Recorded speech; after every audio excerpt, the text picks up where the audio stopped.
semuanya.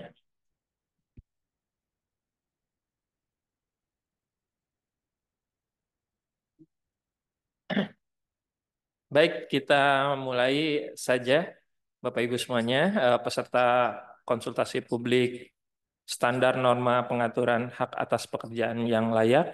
Di sesi siang ini kita akan berdiskusi dengan teman-teman dari jaringan CSO sebagaimana yang sudah disampaikan dalam undangan.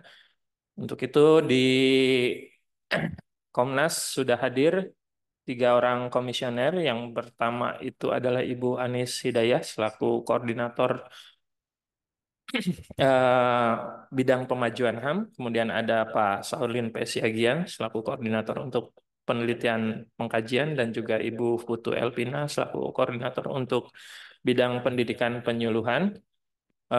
Kita akan mulai dengan diskusi dan menerima masukan dari teman-teman semua dari jaringan CSO atas draft yang sudah kita draft 02 standar norma pengaturan yang sudah kita sampaikan ke teman-teman semuanya. Untuk itu kita akan mulai eh, pertemuan kita pada siang hari ini. Kita akan meminta terlebih dahulu kata pengantar dari Bu Anis selaku eh, Bu Putu selaku eh, tim juga di dalam SNP di dalam tim penyusunan standar norma pengaturan hak atas pekerjaan yang layak itu. Lalu kemudian nanti akan disambung oleh Mas Algif. Sebenarnya ada 3 penulis, Mas Algif, kemudian ada juga Mbak Nabila dan ada Ibu Asih yang berkenan pada hari ini untuk membersamai kita yaitu Mas Algif. Terima kasih ini untuk dari sesi pagi sampai sesi siang beliau menemani kita untuk mensosialisasikan SNP yang sudah kita buat dan kita berharap ada masukan-masukan yang cukup substansial dari teman-teman semuanya terkait dengan draft yang sudah kita susun. Untuk itu saya persilahkan kepada Ibu Putu untuk menyampaikan pengantarnya. Waktu dan tempat kami persilahkan, Bu. Baik, terima kasih Mas Ono. Selamat siang, Assalamualaikum warahmatullahi wabarakatuh. Yang saya hormati Koordinator Subkom Pemajuan Ibu Anis Hidayah dan tentu saja Komisioner Saulin Siagian yang juga merupakan PIC dari SNP ini dan Bapak Ibu semua yang sudah hadir baik di ruang rapat Komnas HAM maupun yang hadir di Zoom. Terima kasih atas waktu dan kesempatannya siang ini untuk melanjutkan konsultasi publik terkait draft atas standar norma pengaturan terkait pekerjaan yang layak. Kita ketahui bahwa bicara tentang pekerjaan yang layak, maka tentu saja kita kembali kemudian melihat sejauh mana upaya-upaya yang sudah dilakukan untuk memastikan hak atas pekerjaan yang layak. Kita tahu bahwa sebanyak 214 juta penduduk usia kerja tahun 2024 dan sebanyak sekitar 149,38 juta orang diantaranya merupakan angkatan kerja. Dengan jumlah yang seperti ini, memang dari berbagai laporan terjadi kenaikan atau peningkatan terkait jumlah pekerja, misalnya 2,41 juta orang dari Februari 2023 menjadi kemudian naik sekitar 2,76 juta. Nah, ini menunjukkan sebenarnya angka yang cukup mengembirakan, namun di berbagai sisi angka ini terlihat bahwa tidak sepenuhnya konkret ya. Artinya dari jumlah angkatan kerja tersebut misalnya BPS mencatat bahwa total orang yang bekerja sebanyak 142,18 juta orang atau naik 3,55 juta orang ini, sedangkan pengangguran turun katanya. Turun sebanyak 790.000 orang menjadi 7,2 juta orang pada Februari 2024. Namun di sini dilihat bahwa angka pengangguran dan tingkat pengangguran terbuka terus menurun sejak Agustus 2022. Sayangnya data dari IMF misalnya angka pengangguran di Indonesia justru berada di level rawan jika dibandingkan dengan negara-negara Asia Tenggara atau ASEAN lainnya. Tingkat pengangguran Indonesia misalnya menurut IMF menempati posisi pertama di mana berdasarkan dari data IMF per April 2024 tingkat pengangguran di RI mencapai 5,2%. Sedangkan ASEAN, di negara ASEAN tercatat bahwa Thailand yang merupakan negara tetangga merupakan negara yang angka penganggurannya terendah.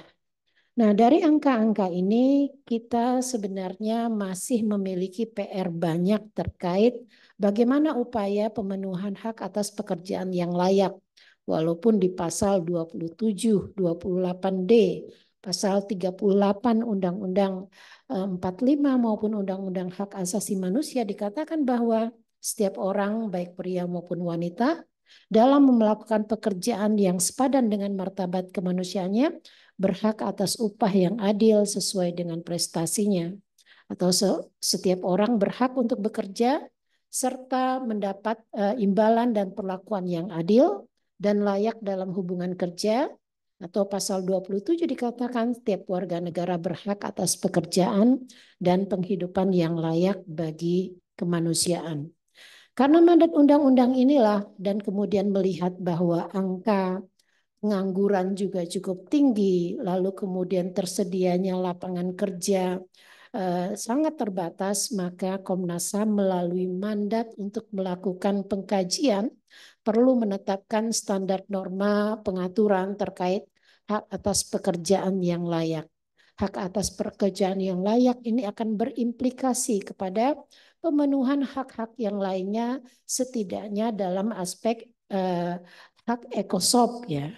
Kita tahu bahwa kalau kita bicara hak ekosop, maka banyak hal yang kemudian menjadi perhatian.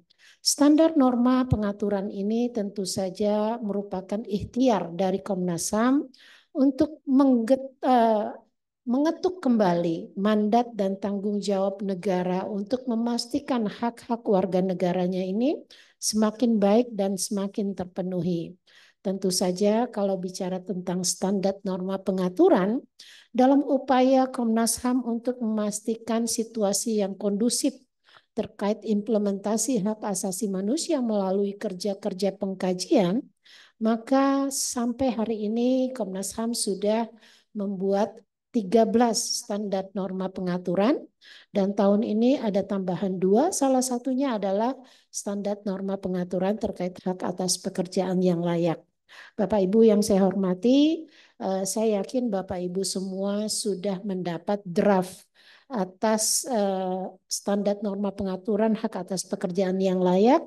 Tentu saja kalau kita melihat sejauh mana Republik ini memastikan bahwa setiap warga negara yang masuk usia pekerja sudah mendapatkan hak-hak tersebut, sejauh mana kemudian pihak-pihak yang lain, baik itu swasta maupun pemerintah daerah, sudah memastikan bahwa implementasi itu berjalan, sejauh mana kemudian peran dari institusi atau kemudian entitas lainnya seperti serikat buruh dan kemudian pihak swasta maupun para investor dan lain sebagainya memahami atau mendasari hak asasi manusia sebagai landasan untuk melakukan kerja-kerjanya. Dalam standar norma pengaturan atau draft SNPH atas pekerjaan ini diatur berbagai konteks terkait isu ketenaga kerjaan. Hal ini salah satunya didasarkan pada pengaduan yang masuk ke Komnas HAM dari tahun ke tahun.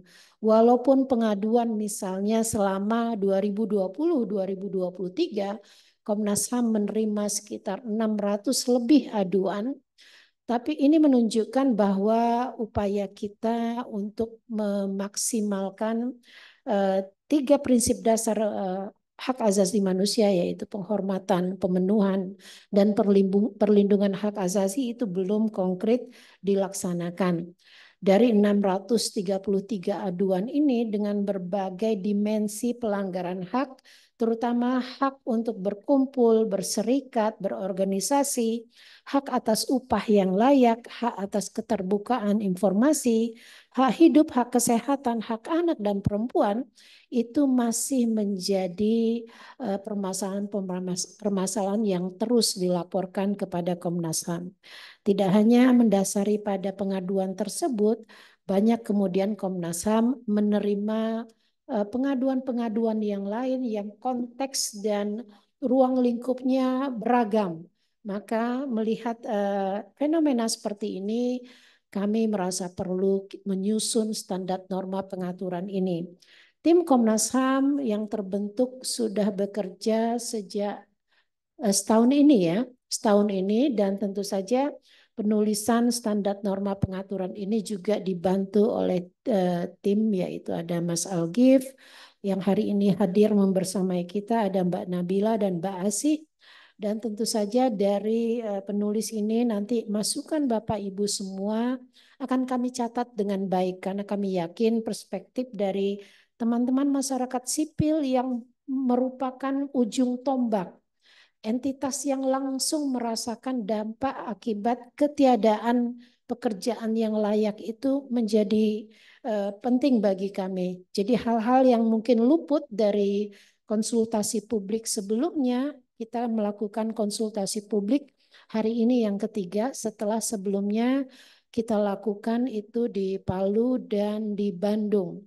Di Jakarta hari ini juga kita melakukan dalam 3 sesi, baik itu kepada pemerintah di pagi hari tadi, lalu kemudian siang ini, saat ini kita mendengar masukan dari masyarakat sipil, dan besok tentu saja kita mendengar dari akademisi. Nah, kita berharap bahwa penyempurnaan atas draft SNP ini bisa menjadi oase setidaknya bagi teman-teman pencari kerja, bagi teman-teman yang berkutat di isu ketenaga kerjaan, serta bagi pemerintah dan negara untuk memastikan standar norma pengaturan ini menjadi guidance bagi mereka. Nah, itu yang kemudian saya ingin garis bawahi, dan tentu saja di standar norma pengaturan tersebut ada berbagai hak-hak yang tidak hanya mengatur terkait hak yang sifatnya umum, tapi juga kepada kelompok rentan, perempuan, bagaimana pekerjaan bagi perempuan, bagi buruh migran, lalu kemudian bagaimana upaya untuk zero tolerance atau kemudian upaya untuk menghapus pekerjaan-pekerjaan terburuk bagi anak itu juga tetap dilakukan, lalu bagaimana upaya kita untuk melihat bagaimana kesempatan akses bagi kelompok-kelompok pekerja yang memiliki latar belakang disabilitas. Sejauh mana negara memenuhi dan memastikan hal tersebut? Berapa persen sekarang pekerja dari kalangan disabilitas mendapatkan hak-haknya atau mendapat akses tersebut? Apakah akses untuk pekerjaan yang layak bagi penyandang disabilitas sebanyak 2% itu sudah dilakukan oleh negara atau dari swasta sekitar 1%? Apakah itu sudah terpenuhi? Lalu bagaimana upaya-upaya kita melindungi kelompok rentan tersebut, kelompok-kelompok marginal? Nah, ini adalah merupakan bagian dari berbagai dimensi dari SNP hak atas pekerjaan yang layak tersebut. Maka kami merasa bahwa SNP ini bukan milik Komnas HAM, tapi ini milik kita semua karena kita berharap melalui SNP ini setiap orang yang membaca SNP tersebut tahu apa hak-hak yang harus diperjuangkan, tahu bagaimana ruang lingkup atas pekerjaan yang layak tersebut, bagaimana pula untuk mengadvokasi di area-area mana kita bisa melakukan advokasi. Artinya SNP ini merupakan semacam wadah yang menyatukan berbagai hal penting dari berbagai regulasi maupun undang-undang yang secara spesifik mengatur hak atas pekerjaan, tapi kemudian memiliki dimensi HAM yang kuat. Nah, Bapak Ibu, tanpa memperpanjang mukadimah, maka dengan ini kita nyatakan bahwa konsultasi publik terkait hak atas pekerjaan dengan menerima masukan dari masyarakat sipil kita nyatakan dimulai. Terima kasih. Selamat siang. Assalamualaikum warahmatullahi wabarakatuh.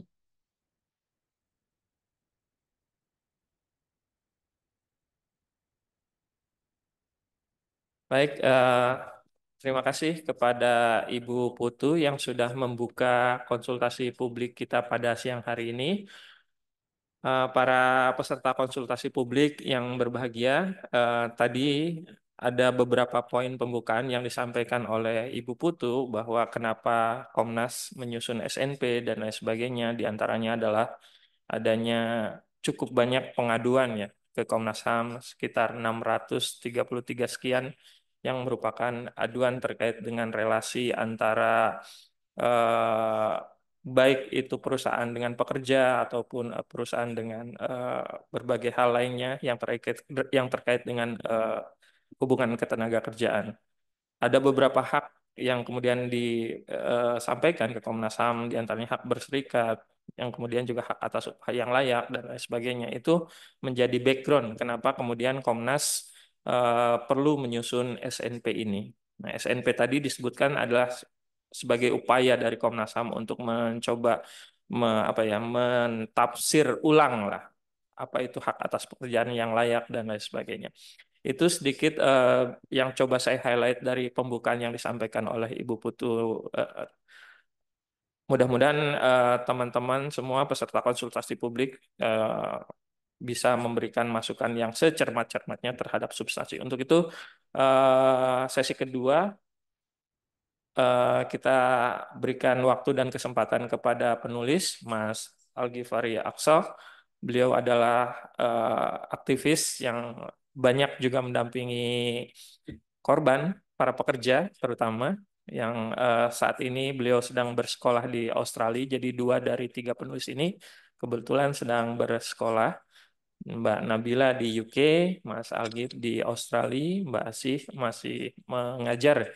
Jadi suatu kehormatan bagi kita di Komnas HAM di dibersamai oleh tiga orang yang memang sangat expert di bidangnya. Untuk itu sebagai substansi akan disampaikan oleh Mas Algif secara singkat. Nanti kita semua bisa menyimak dan kita juga bisa memberikan masukan langsung pada SNP yang sudah disusun. Waktu dan tempat saya persilahkan, Mas Algif, silakan. Terima kasih Mas Ono. Tolong bantuannya lagi Mas, kendala teknis untuk menampilkan slide. Mohon maaf. Sambil menunggu ditampilkan, saya ucapkan terima kasih kepada para komisioner, ada Bu Anis, Bu Putu, dan Pak Taulin, dan kemudian teman-teman Komnas HAM. Jadi selain tiga penulis di luar Komnas HAM, ada Mas Ono di sini, kemudian ada Mbak Delsi, ada Mas Arief, dan juga dikawal oleh beberapa komisioner termasuk Pak Wawa. Dan terima kasih Bapak Ibu semua, rekan-rekan, dan sebagian saya cukup kenal, eh, terlibat di berbagai advokasi ataupun isu hak asasi manusia. Terima kasih banyak sudah hadir. Saya mewakili para penulis. Penulis di luar Komnas HAM ada tiga. Saya sendiri Algifari Aksa, saya pengacara publik. Saya saat ini aktif di sebuah kantor hukum, kemudian juga pengajar tamu ataupun pengajar tidak tetap di Sekolah Tinggi Hukum Indonesia Jentera untuk hukum perburuan ataupun ketenaga kerjaan. Kemudian ada Bu Nabila yang merupakan dosen hukum ketenaga kerjaan di Universitas Gadjah Mada. Saat ini beliau sedang PhD di University of Queen Mary di UK. Kemudian ada Mbak Asih yang aktif di AK3 dan juga seingat saya beliau mengajar di Universitas Pajajaran. Eh, Mas Ono sudah bisa ditampilkan?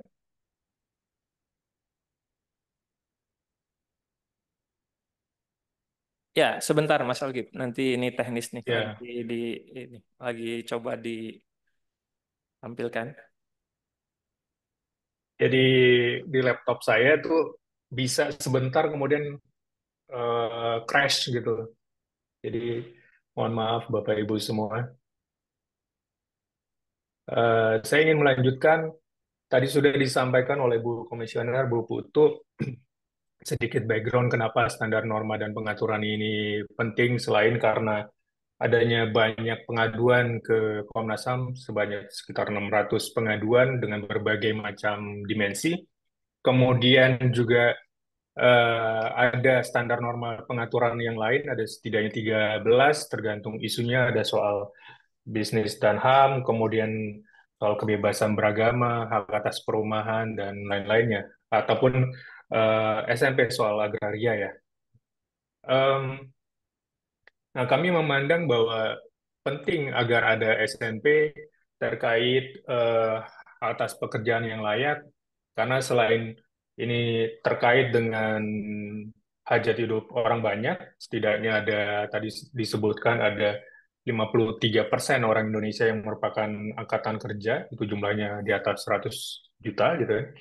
Kemudian ada 5,4% kalau data BPS, tadi data World Bank 5,2, data BPS 5,4% orang Indonesia pengangguran terbuka, dan 76% itu penduduk usia kerja gitu. Jadi eh, ini merupakan produk yang signifikan jika jika bisa menutup berbagai kekurangan dari peraturan perundang-undangan yang sudah ada. Sebagaimana kita ketahui, ada banyak peraturan perundang-undangan terkait ketenaga kerjaan dan kesejahteraan masyarakat, tapi kemudian juga ada regresi terkait pengaturan ketenaga kerjaan, terutama pasca disahkannya Undang-Undang Cipta Kerja, dan semakin mudahnya PHK, semakin mudahnya perekrutan tenaga kerja dengan sistem yang lebih fleksibel, dengan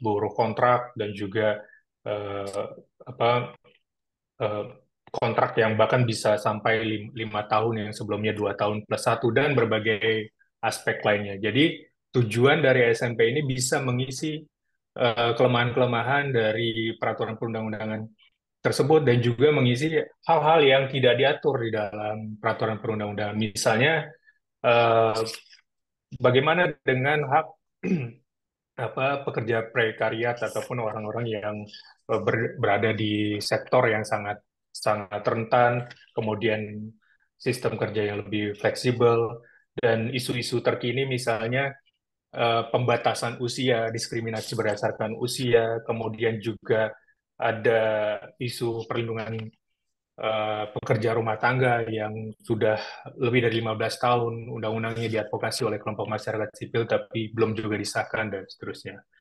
Ini sudah, Mas Sono? Sudah Mas, silakan. Ya, eh, lebih lanjut saya akan paparkan eh, presentasi singkatnya. Ini eh, gambaran besar dari SNP. Saya berasumsi teman-teman Bapak Ibu semua sudah mengakses draft 02 SMP melalui undangannya kemarin oleh teman-teman Komnas HAM. Jika tidak, mohon Mas Ono untuk menampilkan kembali. Oh, sudah ya. Di chat ini ada link untuk draft 02 standar norma dan pengaturan hak atas pekerjaan yang layak. Pertama, saya ingin menyampaikan juga tujuan dari konsultasi publik ini tentunya sebagai partisipasi publik dan keterbukaan akuntabilitas kerja Komnas HAM juga. Ini eh, standar norma dan pengaturan ini tunduk kepada proses penyusunan peraturan perundang-undangan, sehingga harus sangat terbuka dengan mengakomodasi berbagai macam kepentingan dan aktor yang terkait. Sebelumnya ada dari kementerian dan lembaga, tadi dihadiri oleh dari BPJS, Kemenaker, kemudian ada B, Badan Kepegawaian, dan juga dari Kemenlu dan eh, instansi lainnya. Kemudian di Palu kita ada konsultasi publik yang juga dihadiri oleh dinas-dinas dan juga serikat pekerja berbagai macam sektor. Di Bandung juga demikian. Lanjut, Mas.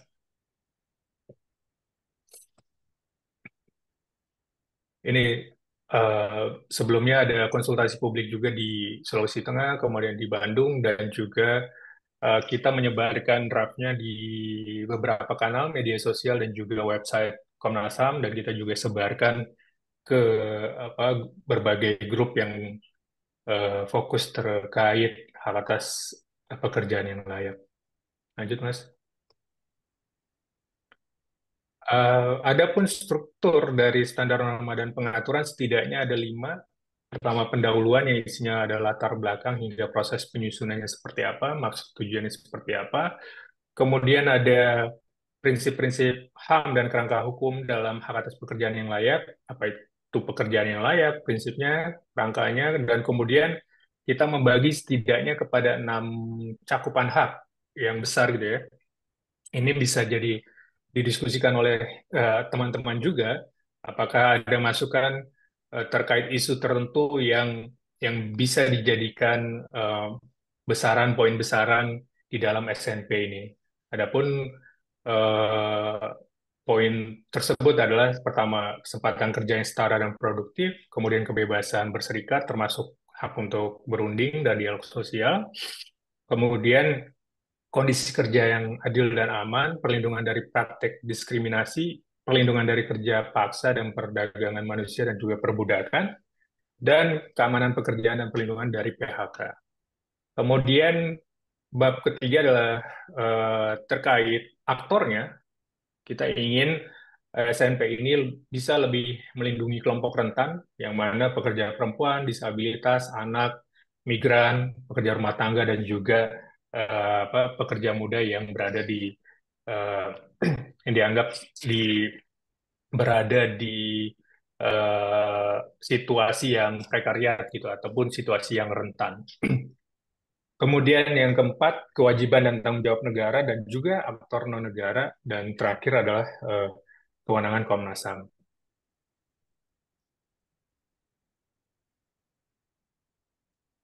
Lanjut, Mas Ono. Ya, tadi disampaikan, sedikit ada latar belakang juga disampaikan oleh saya dan juga Bu Putu.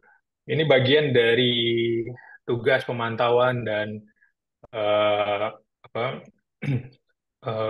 dan Komnas HAM menilai bahwa ada banyak pelanggaran hak atas pekerjaan, kasus banyak masuk ke Komnas HAM, dan kemudian dari situasi yang sangat rentan dan harus direspon oleh Komnas HAM, dan eh, SNP ini bagian dari Komnas HAM untuk mengoptimalkan perannya.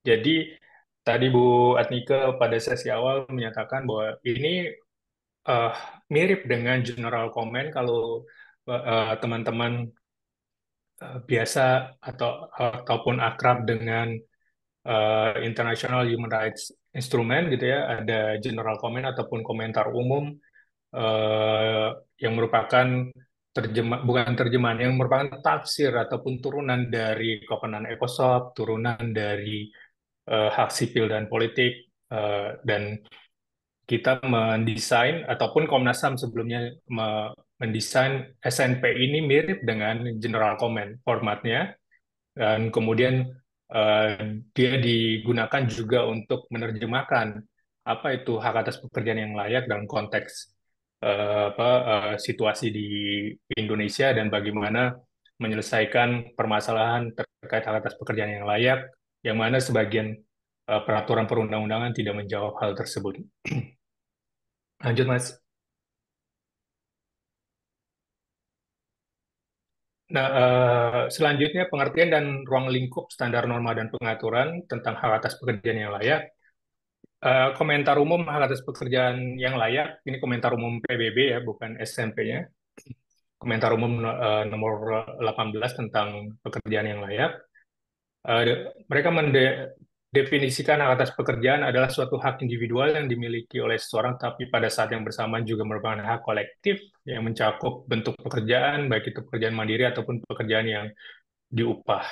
Dan kemudian organisasi buruh internasional juga menyatakan bahwa kesempatan yang sama bagi seluruh perempuan dan laki-laki untuk memperoleh pekerjaan yang layak dalam kondisi yang bebas, sejajar, aman, dan bermanfaat. Nah, kami di dalam SNP juga sudah mencoba merumuskan apa sih itu hak atas pekerjaan yang layak. Kami elaborasi dari berbagai sumber, termasuk dari komentar umum. Nah, kami berharap teman-teman juga bisa memberikan masukan terkait definisi ini ataupun cakupan dari hak atas pekerjaan yang layak.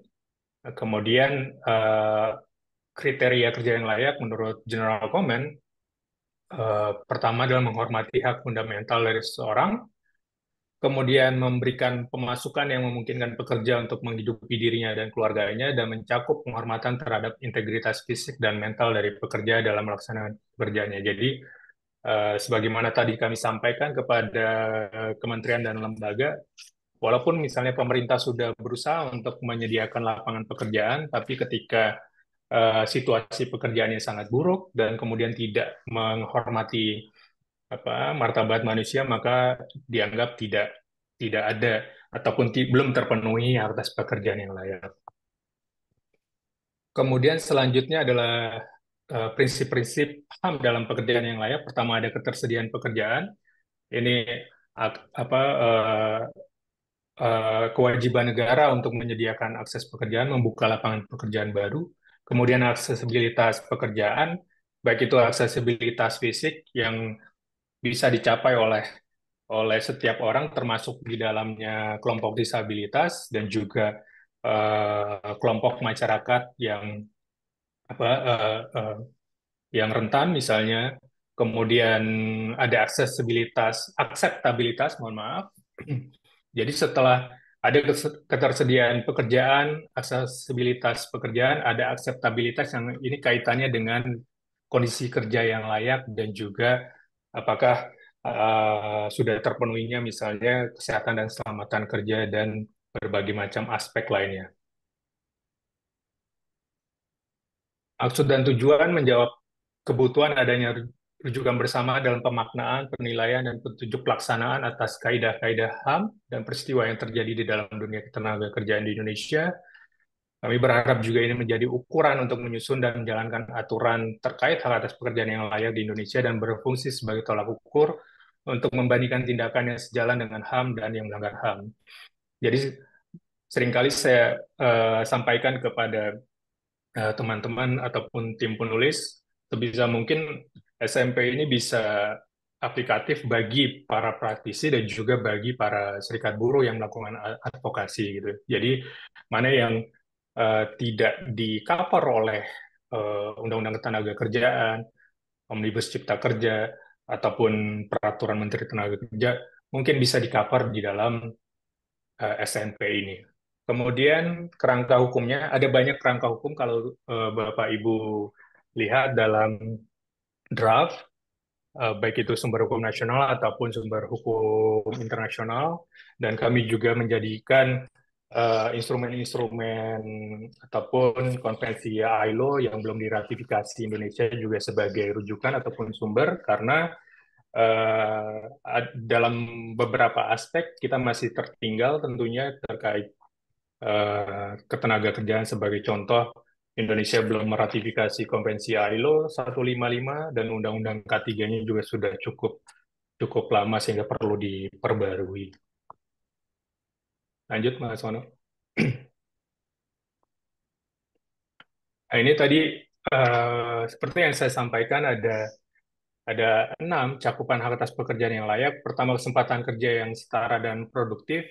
Ini terkait dibukanya lapangan pekerjaan, kemudian akses atas pekerjaan bagi kelompok manapun, dan termasuk juga kelompok rentan, disabilitas, kelompok LGBT, dan lain-lain. Tadi ada yang raise isu bagaimana dengan hak atas pekerjaan transpuan sebagai contoh. Kemudian kebebasan berserikat, dialog sosial, dan perundingan bersama. Kami meng-highlight juga ada masih banyak kasus-kasus pelanggaran kebebasan berserikat yang sifatnya ataupun dapat dikategorikan sebagai union busting dengan berbagai cara, misalnya pemutusan hubungan kerja, mutasi, intimidasi, laporan ITE, kemudian ada berbagai aspek lain terkait pelanggaran kebebasan berserikat. Sebagai contoh, kita masih menemukan eh, misalnya pemberangusan serikat yang terbaru yang cukup ramai sekarang ini, Serikat Pekerja CNN yang yang mana mereka mendirikan serikat, kemudian aktivis yang aktif berusaha di PHK oleh perusahaan. Em, Kemudian terkait kondisi kerja yang adil dan aman, ini ada kaitannya dengan apa eh, kesehatan dan keselamatan kerja dan jam kerja, waktu istirahat, eh, perusahaan yang bebas dari diskriminasi, adanya jaminan sosial dan berbagai aspek lainnya. Jadi masih sering ditemukan eh, terkait kasus misalnya upah di bawah UMP ataupun eh, cuti hamil yang tidak diberikan ataupun bahkan perempuan yang hamil terpaksa harus apa berhenti kerja atau bahkan di PHK dan saat ini juga cukup mencuat bagaimana kesehatan mental dalam dalam dunia kerja. Kemudian perlindungan dari praktik diskriminasi, ini juga diskriminasi terhadap kelompok rentan, juga diskriminasi berdasarkan ras, kulit, agama gitu ya.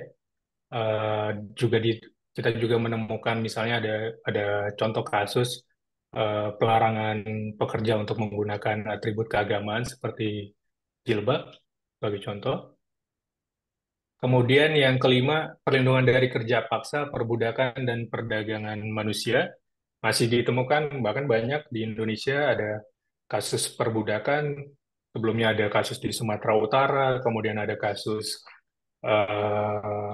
buruh di sektor perikanan, banyak buruh di sektor sawit yang harus mengikut sertakan eh, keluarganya, terutama anaknya dengan kondisi kerja yang buruk.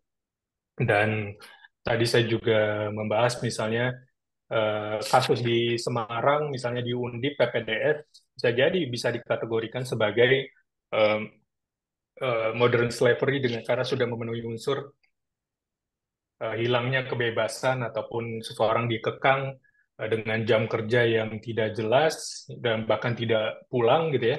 Kemudian tidak ada upah dan hak dan kewajiban yang jelas dan banyaknya tindakan yang merendahkan martabat manusia. Kemudian ada keamanan pekerjaan dan perlindungan dari pemutusan hubungan kerja. Ini isu yang yang cukup signifikan untuk dibahas karena eh, dengan mudahnya pasca Undang-Undang Cipta Kerja, dengan mudahnya seseorang di PHK tadinya dalam normanya adalah harus ada putusan ataupun ketetapan dari Lembaga Perselisihan Hubungan Industrial. Jadi kemudian hanya cukup dengan notifikasi dan bipartit, tripartit, dan kemudian PHI. Jadi eh, PHK menjadi semakin mudah di Indonesia pasca Undang-Undang Cipta Kerja dan PP 35 tahun 2021. Di sisi lain, saya juga menemukan eh, ada pekerja yang mendapatkan perlakuan yang buruk dan berusaha mengundurkan diri itu sangat sangat sulit. 3 kali mengundurkan diri tidak diterima dan mendapatkan pelecehan seksual dan seterusnya. Tapi kemudian ketika dia tidak masuk kerja mendapatkan em, gugatan perdata dari perusahaan tempat dia bekerja, bukan gugatan PHI tapi gugatan perdata karena dianggap merugikan perusahaan. Ini kondisi yang sangat timpang. Kemudian ada di dalam SMP kita berusaha fokus kepada berbagai kelompok rentan, yaitu kelompok pekerja perempuan dengan berbagai macam permasalahannya, termasuk di dalamnya kekerasan seksual, hak reproduksi, kemudian juga ada pekerja disabilitas, soal bagaimana eh, pen- implementasi dari kewajiban untuk menyediakan akses pekerjaan sebesar 2% di BUMN dan 1% di swasta misalnya. Kemudian ada terkait pekerja anak, perlindungan dari pekerjaan terburuk dan eksploitatif. Tadi juga ada diskusi dan masukan, ada peta jalan Indonesia bebas pekerja anak hingga 2045.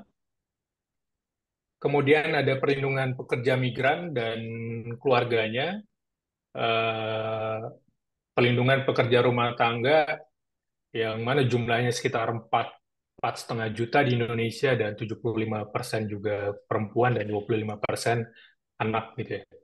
Dan terakhir perlindungan pekerja muda dalam kaitannya dengan relasi kerja yang sangat eh, fleksibel, kondisi kerja yang sangat buruk, jam kerja yang tidak tidak jelas dan hak-hak yang kurang ataupun tidak layak. Lanjut Mas Ono. Nah, di dalam pemenuhan hak asasi manusia tentunya ada perbedaan siapa pemangku hak, pemangku kewajiban. Nah, dalam dalam SNP ini kami ingin menegaskan kembali kewajiban dan tanggung jawab negara untuk menjamin hak semua warga negara untuk mendapatkan pekerjaan dan penghidupan yang layak, baik di dalam maupun luar negeri. Kemudian perluasan kesempatan eh, eh, kesempatan kerja dan menetapkan kebijakan tenaga kerjaan, memberikan pelayanan, melaksanakan pengawasan dan melakukan tindakan terhadap pelanggaran peraturan perundang-undangan, kemudian mengambil tindakan terhadap pihak-pihak yang mengganggu atau melanggar hak atas pekerjaan yang layak dan melakukan campur tangan dalam hubungan kerja untuk melindungi pihak yang lemah sebagai konsekuensi dari relasi kuasa yang tidak berimbang antara pekerja dan pengusaha dalam hubungan kerja. Nah, mungkin teman-teman yang apa yang banyak terlibat dalam isu ketenaga kerjaan tentunya bisa merasakan bedanya belakangan apa hukum ketenaga kerjaan kita semakin private, semakin jauh dari hukum publik karena eh, minimnya perlindungan dari negara. Sebagai contoh tadi soal PHK, buruh harus langsung berhadapan dengan notifikasi dari perusahaan, kemudian harus maju bipartit, negara hanya menengahi ketika tripartit dan harus maju ke pengadilan untuk menggugat dan itu pun eh, ada pengurangan-pengurangan hak sebelumnya di Undang-Undang Tenaga Kerja, misalnya di PP 35 2021 ketika perusahaan berdalih melakukan efisiensi, maka buruh hanya berhak setengah kali dari pesangon sebagaimana Undang-Undang Ketenagakerjaan. Kemudian ada kewajiban negara menyelenggarakan jaminan sosial ketenagakerjaan, juga termasuk di dalamnya jaminan kesehatan, menjamin dan melindungi keselamatan kesehatan tenaga kerja melalui upaya pencegahan kecelakaan dan penyakit akibat kerja, menjamin ruang dan tempat kerja yang aman bagi semua pihak, khususnya perempuan dan pekerja rentan, menjamin dan melindungi hak pekerja untuk berserikat melalui serikat buruh ataupun serikat pekerja, baik di dalam maupun di luar perusahaan, dan melaksanakan pengawasan ketenaga kerjaan. Lanjut.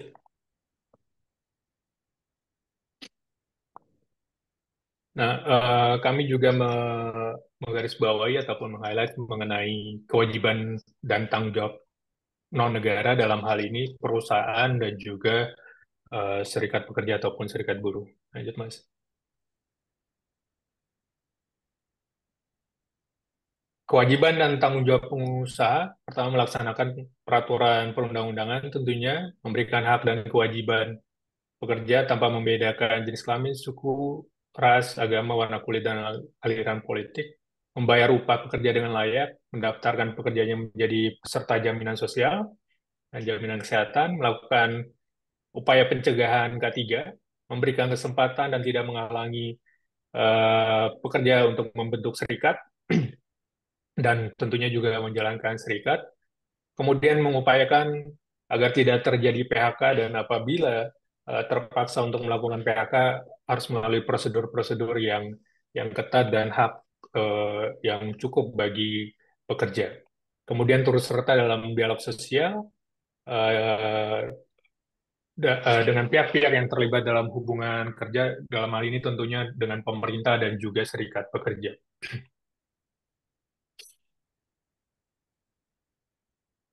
Seperti yang saya sampaikan tadi, ada tanggung jawab juga eh, eh, untuk serikat buruh memperjuangkan ataupun membela dan serta melindungi hak dan kepentingan pekerja ataupun buruh, memiliki kewajiban yang sama di depan hukum sebagai representasi pekerja yang menjadi anggotanya, menerima anggota tanpa membedakan aliran politik, agama, suku, dan jenis kelamin, kemudian membuka keanggotaannya terhadap pekerja yang berada di luar hubungan kerja formal, kemudian mewakili pekerja untuk membuat perjanjian kerja bersama dan menyelesaikan perselisihan hubungan industrial, melindungi dan membela anggotanya, kemudian turut serta dalam dialog sosial dan bertanggung jawab juga untuk mempertanggungjawabkan, kegiatan organisasi kepada anggotanya sesuai anggaran dasar dan anggaran rumah tangga.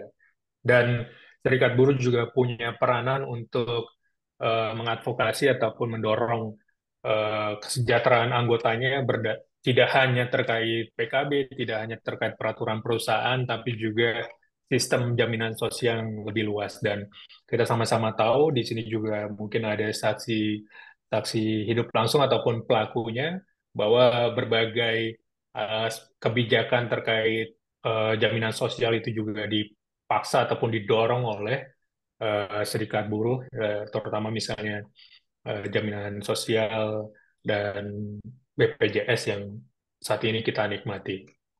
Lanjut, Mas Ono. Ya, kemudian terkait Komnas HAM, kewenangan Komnas HAM di pasal 89 ayat 1 ayat 2 Undang-Undang HAM, eh, Bapak Ibu bisa baca sendiri bagaimana bunyinya. Yang jelas kami ingin agar dalam SNP ini kita bisa memaksimalkan peran dan fungsi dari Komnas HAM untuk melakukan pemantauan dan penegakan juga. Dan Komnas HAM juga memiliki wewenang melakukan pengawasan berdasarkan Undang-Undang 40 tahun 2008 tentang penghapusan diskriminasi ras dan etnis. Jadi jika ada apa kasus-kasus terkait diskriminasi ras dan etnis dalam kaitannya juga dengan atas pekerjaan yang layak, maka Komnas HAM punya wewenang untuk melakukan penegakan dan juga pengawasan. Kemudian yang terakhir, kewenangan Komnas HAM dalam hal terjadinya pelanggaran hak atas pekerjaan yang layak, masyarakat dapat menyampaikan pengaduannya kepada Komnas HAM, dan selanjutnya Komnas HAM Republik Indonesia akan menindaklanjutinya melalui mekanisme pemantauan ataupun mediasi. Demikian paparan dari kami, tim penulis Bapak Ibu semua, dan masukan bisa disampaikan secara langsung. Kami berharap di sesi kali ini ada banyak masukan dari Bapak Ibu yang merupakan, tadi bahasanya Bu Putu, merupakan ujung tombak dari pemenuhan hak atas pekerjaan yang layak. Masukan tertulis juga kami bisa terima melalui email ataupun saluran resmi Komnas HAM. Terima kasih.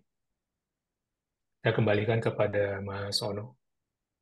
Baik, terima kasih Mas Algif. Sambil kita persilahkan Mas Algif untuk menarik nafas dan minum ya sebentar karena beliau dari pagi sudah membersamai kita untuk memaparkan apa substansi dari SNP kita yang sedang kita bahas. Sebelum kita memberikan masukan, ide, gagasan, ataupun bahkan sanggahan, saya ingin kita semua yang hadir bisa berkenalan dulu lah biar kita kenal, maka katanya kalau tak kenal maka tak sayang. Nah, maka saya perkenalkan dulu, saya adalah Ono Haryono, saya adalah staf di penelitian pengkajian yang kebetulan juga di tim ini sebagai membantu untuk penyusunan draft SNP ini. Saya ingin sambil nanti Bapak Ibu semua menyampaikan ide, gagasan, pendapat maupun masukannya, bahkan sanggahan, eh, kita akan mulai dengan perkenalan dulu. Nanti silahkan diperkenalkan namanya dan dari mana dan masukannya seperti apa gitu. Baik, Bapak Ibu, itu tadi yang disampaikan oleh Mas Algif, salah satu dari tim penulis. SNP ini ada 6 bab, ada 224 kalau saya tidak salah. Halamannya ada 45 atau 44 halaman. Mudah-mudahan Bapak Ibu semua sudah membaca, atau kalau yang belum, kita bisa tampilkan nanti di link untuk mengunduh dan lain sebagainya. Meskipun hari ini misalkan belum ada ide atau gagasan untuk memberikan masukan, nanti kami masih tetap menunggu ide gagasannya ataupun komen-komennya untuk masukan atas draft SNP secara tertulis di link yang akan kami share ke Bapak Ibu semua. Yang tadi di akhir paparan sebenarnya sudah ada barcode-nya ya untuk kita kita download dan lain sebagainya. Baik, saya undang kepada Bapak Ibu semuanya peserta konsultasi publik pada siang hari ini untuk memberikan ide, gagasan, masukan maupun sanggahan kalau memang itu ada, silakan. Oh, sudah ada yang raise hand. Silakan, langsung saja dari Ya, baik. Terima kasih. Apakah suara saya terdengar, Mas Ono? cukup terdengar, Mbak. Ya, Silakan. baik. Terima kasih. Perkenalkan, saya Lucy dari kantor AILO Jakarta. Jadi terima kasih sekali sudah mengundang kami dalam diskusi hari ini dan sangat senang juga ya penulis-penulisnya sangat kompeten dan juga inisiatif dari Komnas HAM kami sangat menghargai untuk membuat suatu panduan norma dan standar di bidang ketenagakerjaan ini. Eh, Sangat komprehensif. Tadi saya baru skipping sebenarnya ya, belum sempat membaca secara detail gitu ya. Tapi kalau dilihat dari tema-tema yang dimasukkan di situ, hampir semuanya sebenarnya sudah banyak memasukkan standar-standar internasional, terutama yang terkait tentang kerja layak gitu. Jadi tadi sangat senang juga sih lihat dokumentasi ini. Mungkin catatan tambahan sedikit saja. Perlu juga nanti yang di dalam konvensi yang belum diratifikasi dipertimbangkan konvensi nomor 155 tentang keselamatan dan kesehatan kerja dari ILO, karena itu juga sudah menjadi salah satu konvensi mendasar atau yang tadi disebut sebagai hak-hak mendasar di tempat kerja yang harus juga wajib dilaksanakan oleh semua negara anggota, sebenarnya baik dia meratifikasi atau tidak meratifikasi. Jadi kalau boleh juga ditekankan soal konvensi 155 itu termasuk yang belum diratifikasi dan rasanya perlu dipertimbangkan oleh Indonesia untuk meratifikasinya. Apalagi kalau sekarang kita bicara isu K3 juga menjadi hak mendasar dan itu termaksud apa ya, hak yang tidak sebenarnya saya yakin semua pengusaha pekerja mau punya hak itu gitu ya, tapi memang nggak mudah untuk dijalankan tadi. Kemudian tadi terkait dengan definisi dari apa namanya pekerjaan yang layak itu apa gitu ya. Tadi nampaknya kan di panduan ini berusaha untuk menegaskan kembali definisi dari apa itu pekerjaan yang layak. Kalau saya boleh usul sebenarnya kalau mau disederhanakan memang adalah selain penghormatan tapi juga perwujudan. Jadi penghormatan dan perwujudan terhadap hak-hak mendasar di tempat kerja. eh, tapi kalau saya baca tadi di poin 1 kalau nggak salah itu ada penekanan terhadap isu soal upah, kemudian soal keamanan bekerja. Nah, ini saya nggak tahu maksudnya keamanan bekerja di sini, apakah tadi soal jaminan pekerjaannya atau soal keamanan dan keselamatan dan kesehatan dalam pekerjaannya. Tapi sih sebenarnya eh, kalau tidak pun menyebutkan itu, ketika kita sudah bicara soal EPRW atau Fundamental Principles and Rights and Work, harusnya itu sudah masuk semua, termasuk isu soal upahnya tadi. Tapi memang kalau terkait soal upah ini banyak isunya saya rasa yang terjadi saat ini adalah eh, apa ya upah yang tidak layak dalam arti banyak banyak sekali orang-orang yang saat ini bekerja tapi tidak mendapatkan upah sesuai dengan kompetensinya dia gitu masih masih masih seringkali upah itu didasarkan pada misalnya hal-hal yang di luar dari kompetensi kerja jenis kelamin kemudian anggapan bahwa ini tidak skillful dan sebagainya gitu ya. Eh, Satu lagi tadi mungkin hal juga yang bisa menjadi pertimbangan nanti. Tadi saya lihat ada salah satu kelompok rentan yang disebutkan di situ adalah kelompok anak muda dengan hubungan kerja yang tidak standar gitu ya. mungkin kalau bisa digeneralisir saja, karena saya rasa nggak cuma anak muda yang mengalami itu, bahkan yang sudah dianggap tidak muda Kak juga sering mengalami itu.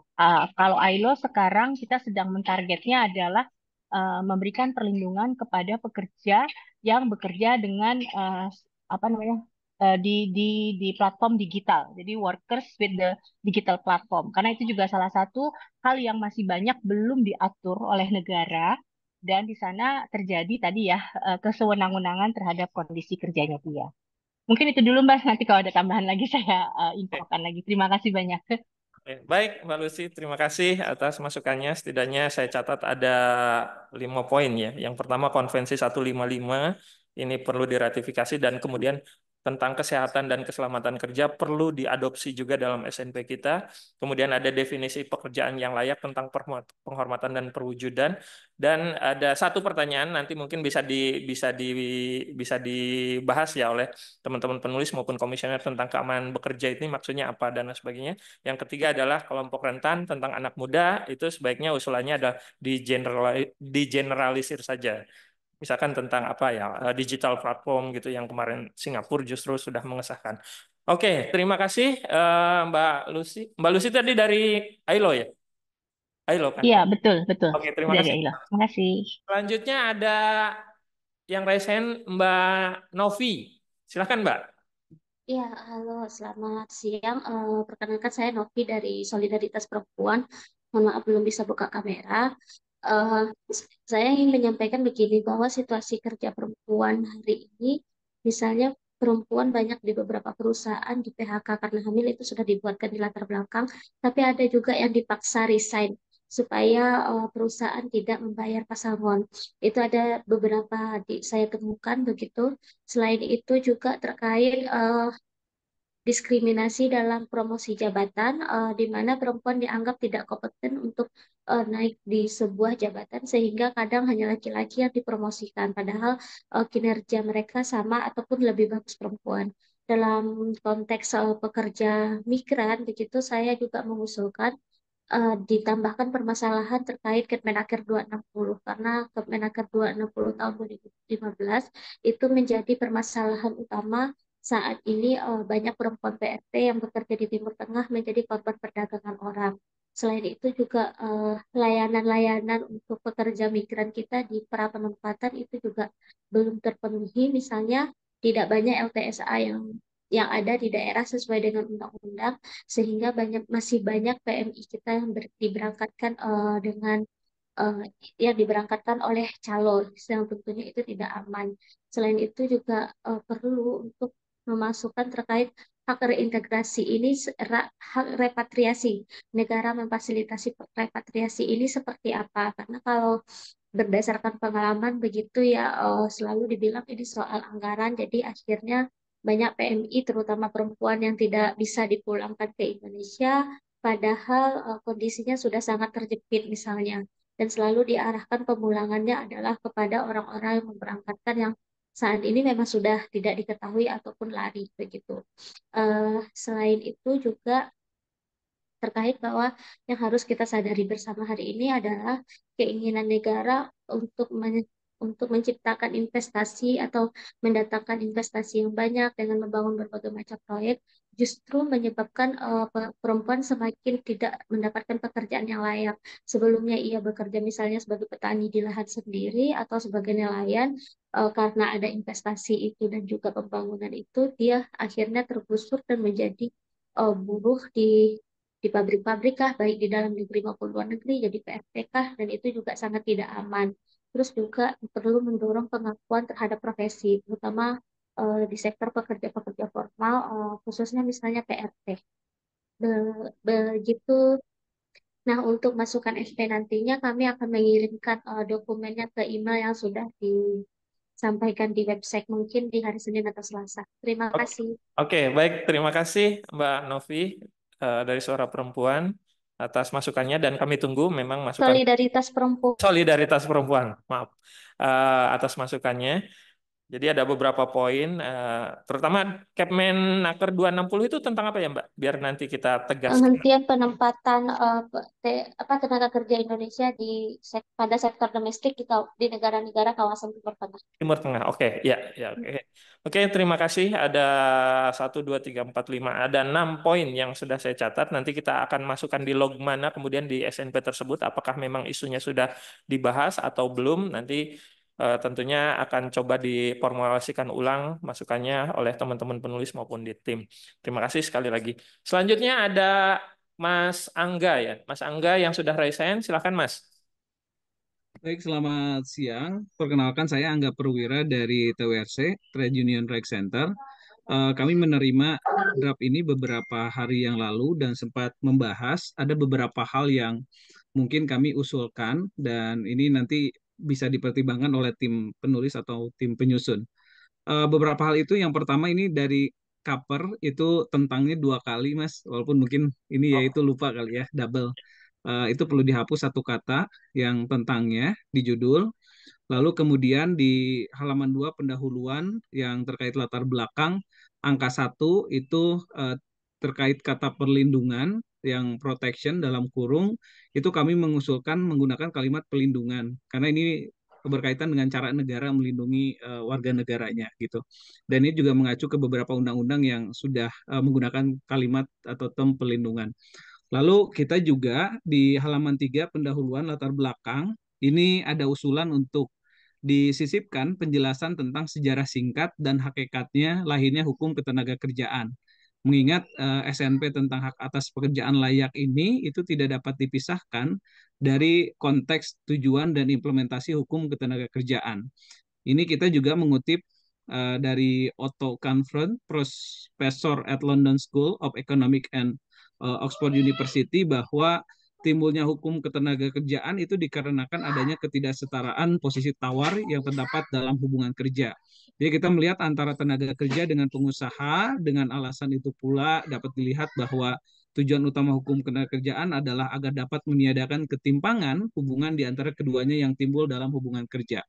Lalu kemudian penjelasan tersebut juga menekankan hakikat utama lahirnya hukum ketenagakerjaan, yakni memberikan perlindungan kepada pihak yang tersubordinasi atau lemah gitu, dan seterusnya.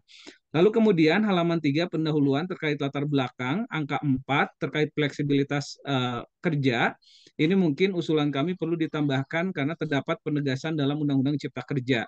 Jadi fleksibilitas pasar kerja ini muncul bukan hanya di Undang-Undang 13 2003, tapi diperkuat di Undang-Undang Cipta Kerja atau Omnibus Law, terutama pasal 59 sampai 66, lalu pasal 57 sampai 58 terkait penggunaan perjanjian kerja waktu tertentu serta kemudahan PHK dalam pasal 151 sampai 160. Kemudian di halaman 4 pendahuluan latar belakang angka 11 ini terkait dengan pekerja informal yang berada di luar perlindungan hukum alias rentan terhadap resiko. Usulan kami yaitu adanya penekanan tidak hanya sebatas pada resiko namun juga pada hilangnya akses terhadap keadilan. Jadi hilangnya peran negara dalam bentuk pengakuan terhadap relasi kerja ini tentu saja berimplikasi pada ketiadaan peran negara untuk menyediakan ruang menurut hukum bagi pekerja dalam memperjuangkan haknya atas pekerjaan yang layak. Kami juga kemudian ingin mengusulkan di halaman 5 pendahuluan latar belakang angka 18 itu terkait situasi ketenagakerjaan di Indonesia. Usulan perlu ditambahkan pekerja yang masih rentan terhadap akses kepesertaan jaminan sosial ketenagakerjaan. Jadi fokusnya adalah kepada jaminan sosialnya, terutama jaminan kehilangan pekerjaan dan juga pelanggaran K3-nya di tempat kerja. Mengingat JKP ini juga bisa menjadi jaring pengaman ketika dia kehilangan pekerjaannya. Namun kita tahu bahwa jaminan kehilangan pekerjaan ini hukum yang sifatnya material ataupun normatifnya di PP 37-nya memang yang dirasa masih bermasalah karena terlalu rigid dan menyulitkan pekerja untuk bisa mengakses atau eligible sebagai peserta dan penerima manfaat daripada JKP. Lalu halaman 7 pengertian dan ruang lingkup SNP atas hak pekerjaan yang layak, angka 22 dan 23, usulannya dapat dielaborasi lebih dalam lagi untuk mempertajam pemahaman pembaca tentang ruang lingkup hak atas pekerjaan yang layak. Beberapa studi ILO tentang hak atas pekerjaan yang layak dapat dijadikan referensi. Pasal 6 dan pasal 7 dalam Konvenan Hak Ekosoc juga dapat dipertimbangkan untuk di-include pada bagian ini. Ini tadi sepertinya sudah terbahas di uh, paparan pertama sambutan Ibu yang dari Komnas HAM terkait dengan hak ekosoc itu. Lalu usulan lainnya pada bagian ini poin 24 dan poin 25 itu dapat dipindahkan ke bagian lain. Usulan dari kami seperti itu sebab uraiannya lebih menjabarkan kritik terhadap situasi yang terjadi saat ini dan menghambat terciptanya hak atas pekerjaan yang layak. Hal ini agar mix up dengan uraian tentang pengertian dan ruang lingkup, antisipasi pembaca akan menjadi bingung terkait hal tersebut dan tidak menangkap pesan utama yang ingin disampaikan oleh tim penulis. Karena tentunya sebagai sebuah peraturan ini akan dibaca oleh masyarakat umum dan awam, sehingga apabila peraturan ini sudah diberikan kepada masyarakat dapat lebih mudah untuk bisa ditangkap pesan dan juga message yang diharapkan oleh tim penyusun dan tim penulis. Lalu kemudian ini agak panjang Mas, biar sekalian Apa Pak? halaman Apa Pak? 9 pendahuluan cek kedudukan Komnas HAM angka 32 ini sederhananya sih lebih melihat nanti SNP ini akan seperti apa walaupun tadi juga sudah disampaikan oleh tim penyusun tapi kita tahu bahwa di dalam ketenagakerjaan ada hukum yang sifatnya lex spesialis gitu. Jadi nanti bagaimana sinkronisasinya mengingat kalau SNP ini kan akan dibuat seideal mungkin karena tingkat partisipasinya lumayan alhamdulillah semua dilibatkan berbeda dengan penyusunan peraturan di tetangga sebelah gitu. Nah, nanti bagaimana tuh konteksnya secara hierarkinya? Nah, jangan sampai ini nanti nggak bisa dieksekusi. Atau apakah ini kemudian SNP itu bisa dijadikan panduan ketika teman-teman melakukan hal-hal yang sifatnya advokasi di basis hubungan industrial gitu. Nah, ini juga nanti mungkin perlu dipertegas di situ. Lalu halaman 12 sampai 13 prinsip-prinsip HAM dalam pekerjaan layak. Angka 48 terkait elemen utama pelaksanaan hak atas pekerjaan yang layak, kami juga mengusulkan ada poin tambahan yaitu terkait dengan pengawasan dan penegakan aturan gitu. Kalau di SNP ini kan cuma sampai dengan aksesibilitas dan mutu. Jadi kita memandang perlu dimasukkan terkait pengawasan dan penegakan aturan agar prinsip HAM yang layak ini juga atau pekerjaan layak ini juga bisa terwujud sesuai dengan harapan kita. Lalu halaman 13 sampai 14 kerangka hukum atas hak pekerjaan layak, yang layak angka 53 terkait dengan sumber norma. Usulan kami perlu disisir lagi peraturan di bawah undang-undang seperti peraturan pemerintah atau Perpres terutama sebagai turunan undang-undang Cipta Kerja. Karena hukum itu sudah hidup di teman-teman pekerja dan dijadikan sebagai cantolan ketika mereka melakukan gugatan dalam hal ini adalah di hubungan industrial, Pak, gitu. Jadi kalau ini bisa disinkronisasi, nantinya tidak menjadi ambigu ketika SNP ini dipergunakan sebagai acuan oleh teman-teman pekerja atau buruh. Secara umum ada beberapa hal lagi yang memang kita tulis, tapi sudah nanti tadi kami sudah sampaikan secara email ke Komnas HAM.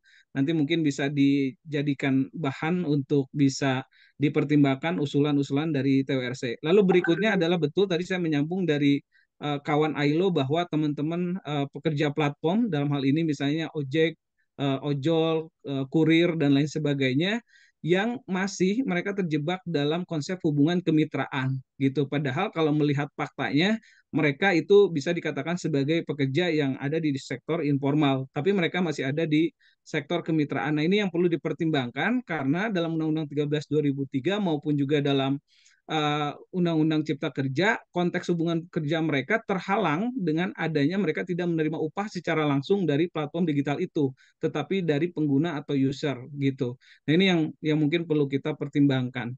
Sementara itu, secara lengkapnya kami sudah sampaikan via email. Terima kasih. Assalamualaikum warahmatullahi wabarakatuh. Waalaikumsalam warahmatullahi wabarakatuh. Terima kasih Mas Angga dari TORC, cukup komprehensif ya, mulai dari teknis, substansi, maupun tadi usulan terkait dengan pekerja platform. Ada beberapa hal, mungkin nanti teman-teman notulen bisa, mudah-mudahan tidak lewat, meskipun nanti akan ada email yang disampaikan oleh teman-teman dari TURC.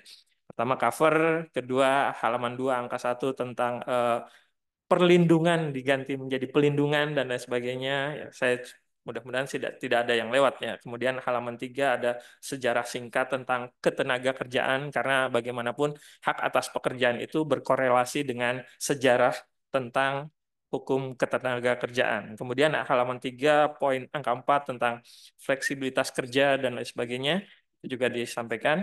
Halaman 4 tentang pekerja informal, resiko tapi hilangnya akses terhadap keadilan dan sebagainya. Kemudian ada halaman 5 poin angka 18 jaminan kehilangan kerja, ini ada permasalahan di PP-nya yang masih rigid dan lain sebagainya. Kemudian halaman 7 angka 22 dan 23 bisa dielaborasi lebih lanjut oleh tim penulis maupun tim penyusun Komnas HAM.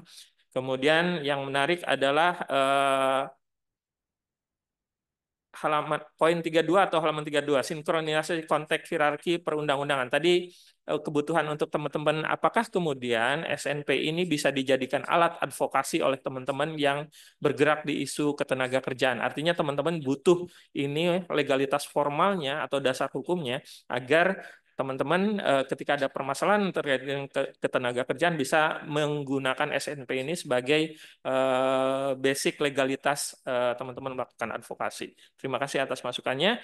Kemudian ada beberapa poin lagi yang sudah saya catat, halaman 12 dan 13, poin 48, kemudian halaman 13 dan 14 juga perlu disisir lagi, kemudian terakhir tadi pekerja platform dan kemitraan. Lebih lengkapnya nanti mungkin akan bisa disampaikan. Terima kasih sekali kami sampaikan kepada Mas Angga dan teman-teman TWRC atas masukannya. Kami harapkan nanti ketika akhir akan disahkan semua yang sudah disampaikan ini tidak ada yang luput, jadi bisa kita adaptasi dan adopsi dari usulan-usulan teman TWRC. Terima kasih Mas Angga kami ucapkan. Ada Mbak Mike Ferawati, silahkan yang sudah raise hand. Ya, terima kasih Mas Ono. Ini saya minta maaf karena tadi memang datang masuk ke dalam Zoom sudah agak terlambat, jadi mungkin saya terlewat dengan dengan dokumennya. Tetapi tidak apa-apa karena tadi saya juga sudah mendengarkan Mas Agif yang memaparkan dan juga sebelumnya Ibu Putu juga menyampaikan. Tetapi ada banyak hal saya ingin menambahkan saja terkait misalnya kita kan punya ke, ke apa ya kerancuan ya ketika dari Undang-Undang Ketenagakerjaan ke Undang-Undang Ciptaker, terutama terkait maternity leave dan juga hak atas kesehatan reproduksi pekerja. Bagaimana ini juga menjadi hal yang mungkin melengkapi SNP ini, bagaimana itu diturunkan, termasuk bagaimana juga mengukur sejauh mana perusahaan itu apa ya maksudnya melaksanakan, mengimplementasikannya, termasuk ketika juga kementerian atau juga sektor terkait melakukannya karena fakta-fakta yang kami terima maternity leave atau hak atas kesehatan reproduksi pekerja ini hanya dilakukan pengawasannya itu sangat umum sekali bahkan bahkan ada perusahaan yang mengaku nih ketika saya juga beberapa kali berpengalaman di industri kawasan industri ya seperti nggak usah jauh-jauh nih kayak di Cilegon dan Cakung itu cuma sekali aja karena itu mau ada laporan tahunan Mas seperti itu. Nah, bagaimana ini untuk juga mengikat SNP ini juga untuk menjadikan terang benderang bahwa kewajiban ini harus dilakukan karena cuti haid, cuti melahirkan, apalagi ini juga kita juga punya undang-undang KIA yang juga harus kita lihat meskipun sebenarnya masih banyak kontroversi. Saya juga bersetuju ketika persoalan jaminan sosial ini menjadi hal yang juga bisa lebih didetailkan atau diturunkan di dalam NSP ini. Bagaimana itu dilakukan? Sebenarnya gelombang, karena kita menghadapi gelombang PHK itu sebenarnya tandanya sudah mulai dari pandemi ya. Orang yang dirumahkan tetapi tidak ada kejelasan. Misalnya pekerja perempuan yang dirumahkan nih. Tetapi tidak ada kejelasan sebenarnya bagaimana termasuk mereka tidak mendapatkan kewajiban untuk mendapatkan BPJS Ketenagakerjaan. Saya nggak tahu apakah ini nanti porsinya akan apa maksudnya akan bisa, tetapi saya yakin ini juga harusnya menjadi bagian yang mungkin dilengkapi oleh SNP yang disusun oleh Komnas Perempuan dan kawan-kawan tadi soal bagaimana ke depannya perusahaan-perusahaan atau juga private apapun dia ya atau pemberi kerja itu memiliki poin dasar setidak-tidaknya dasar untuk safeguarding persoalan kekerasan di tempat kerja. Karena kan kalau kita melihat nggak usah informal ya yang tidak jelas, formal aja sulit sekali untuk melapor.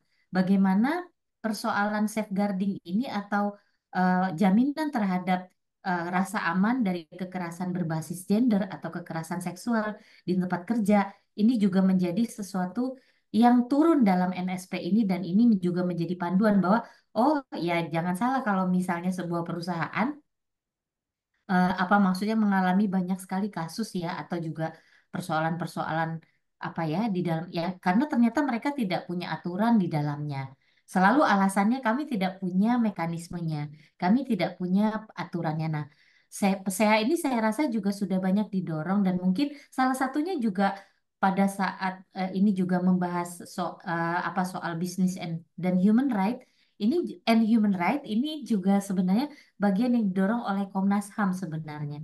Jadi saya pikir saya hanya ingin menyampaikan beberapa hal itu Mas Ono dan juga nanti secara tertulis juga setelah melihat lebih jauh dokumennya lebih lengkap, nanti Koalisi Perempuan juga akan mengirimkan masukan lebih detail. Untuk itu, sementara ini dulu masukan saya. Terima kasih saya kembalikan ke Mas Ono. Baik, terima kasih Mbak Mike atas masukannya.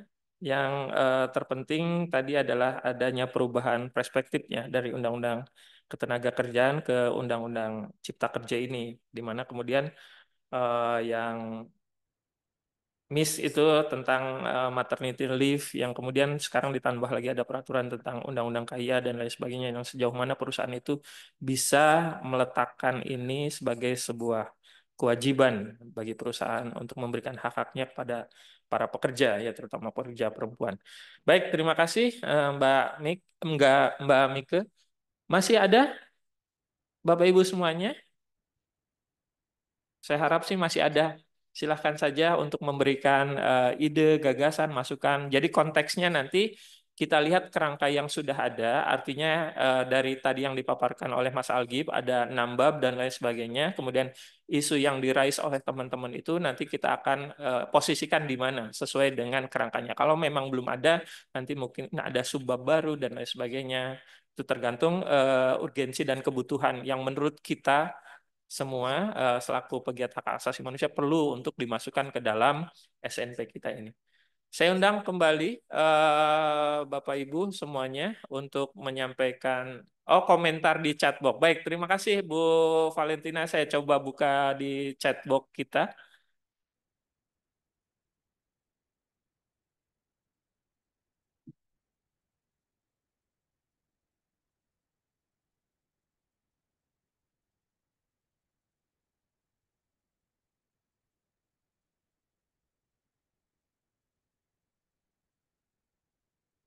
Oke, baik.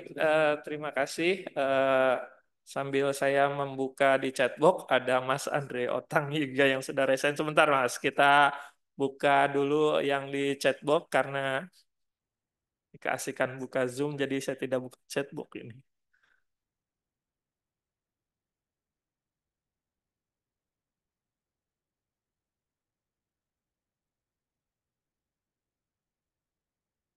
Oh, oke. Ya, ya, ya. Oke, sudah tercatat, sudah dibalas oleh Mbak Uca ya. Oke, terima kasih. Mbak Uca juga sudah merespon. Ya, semua yang percakapan kita ini terrekod Bapak Ibu. Jadi masukan Bapak Ibu sangat berharga bagi kami. Tentunya itu akan kami usahakan sedetil mungkin tercatat. Itu menjadi masukan bagi kami selaku tim penyusun maupun tim penulis SNP.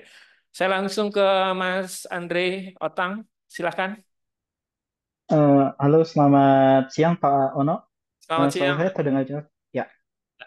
Terima kasih teman-teman Komnas HAM dan juga Mas Algif yang sudah menyampaikan paparan dari konsep draft SNP. Eh, Mungkin saya berangkat menambahkan apa yang disampaikan sama Mas Angga. Oh ya, perkenalkan nama saya Otang dari TWC juga, kawannya Angga. Saya sedikit saja menambahkan apa yang tadi sudah disampaikan oleh kawan Angga.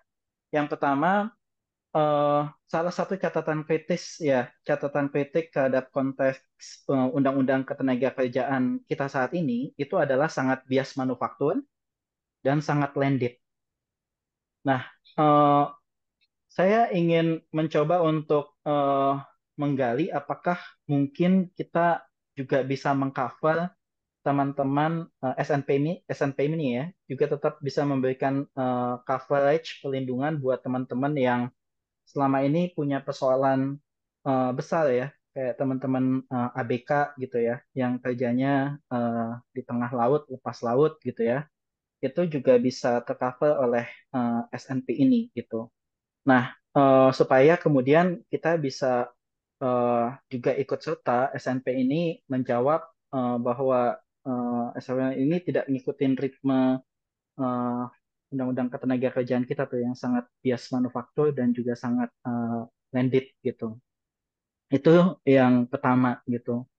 Eh, Sehingga hal-hal yang kiranya aturan-aturan hak atas pekerjaan yang layak, khususnya untuk teman-teman ABK dan yang lain, mungkin bisa dimasukkan juga. Nah, hal yang kedua yang mungkin saya juga apa namanya pengen kasih masukan, mungkin hak atas pengembangan keterampilan bagi pekerja itu juga bisa kita masukkan sebagai hak atas pekerjaan yang layak. Kenapa demikian? Karena kita tahu bahwa saat ini masih sangat terbatas sekali teman-teman pekerja itu yang mendapatkan pengembangan keterampilan.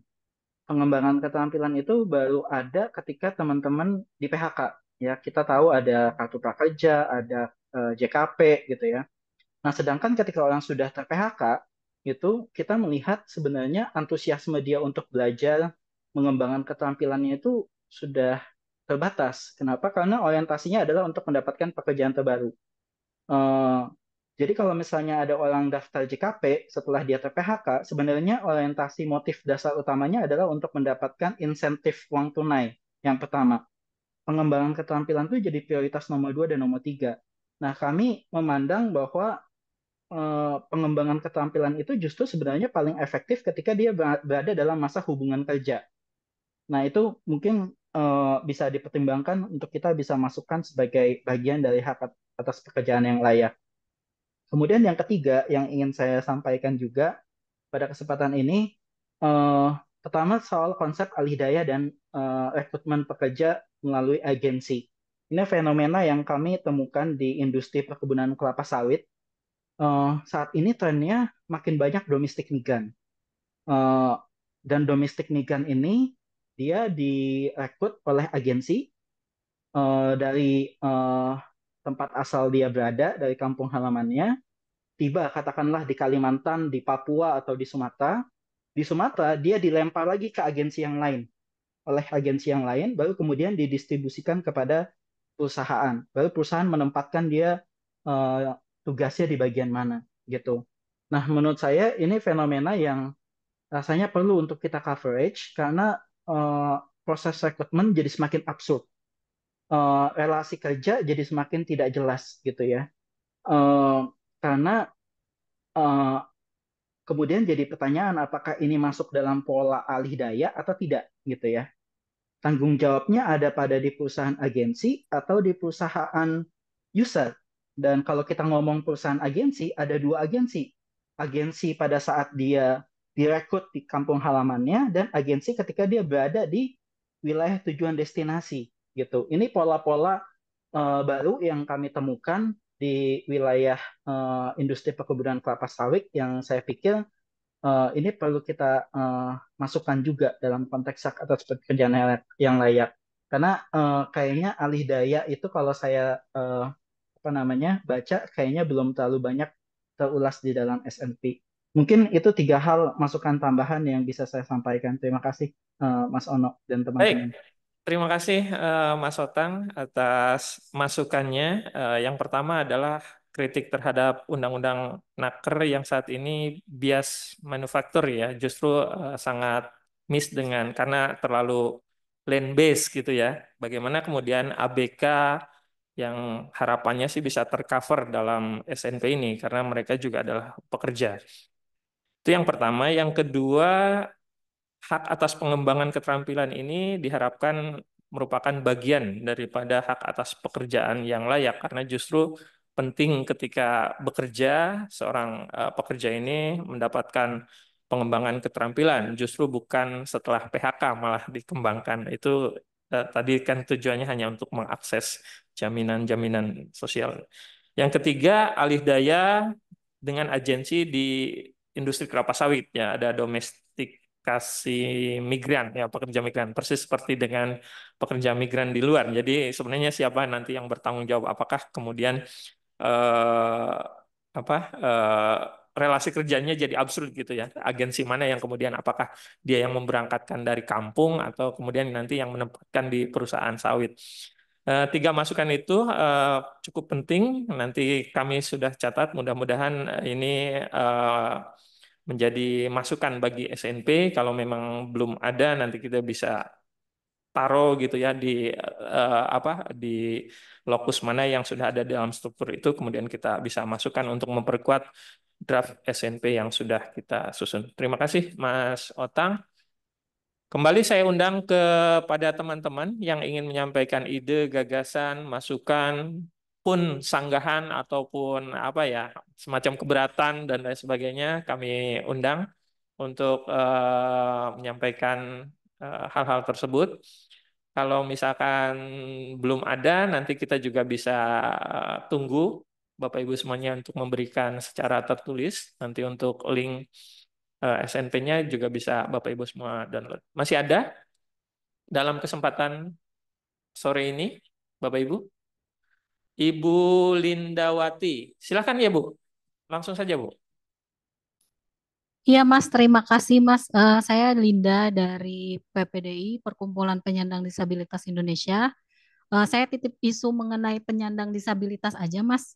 Jadi kan harus apa namanya dijamin juga bagi pekerja yang menjadi disabilitas karena kecelakaan kerja.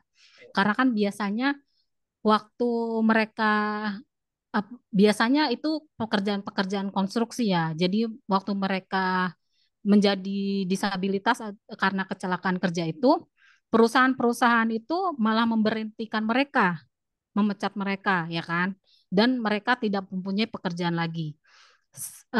Seharusnya kan itu dijamin oleh perusahaan gitu. Jadi kalau misalnya memang terjadi kecelakaan karena terjadi disabilitas karena kecelakaan kerja, jadi perusahaan itu harus menempatkan mereka di eh, di apa di Unit di yang sesuai di dengan. unit yang lainnya yang sesuai dengan kompetensi mereka gitu. Seperti itu, Mas. Terima kasih. Baik, terima kasih Mbak Linda dari PPDI. Ada satu poin yang memang krusial yaitu disabilitas karena kecelakaan kerja. Nah, apakah kemudian itu sudah ada tempatnya di SNP? Nanti kita coba lihat lagi.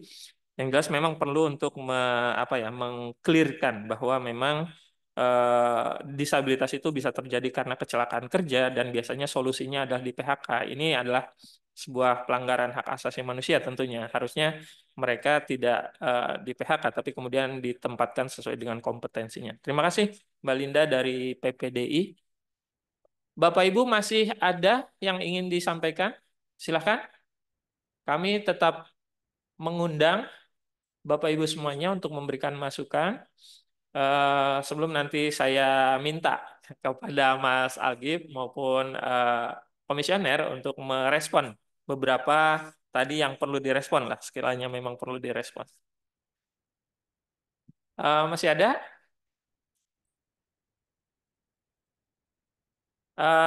Baik,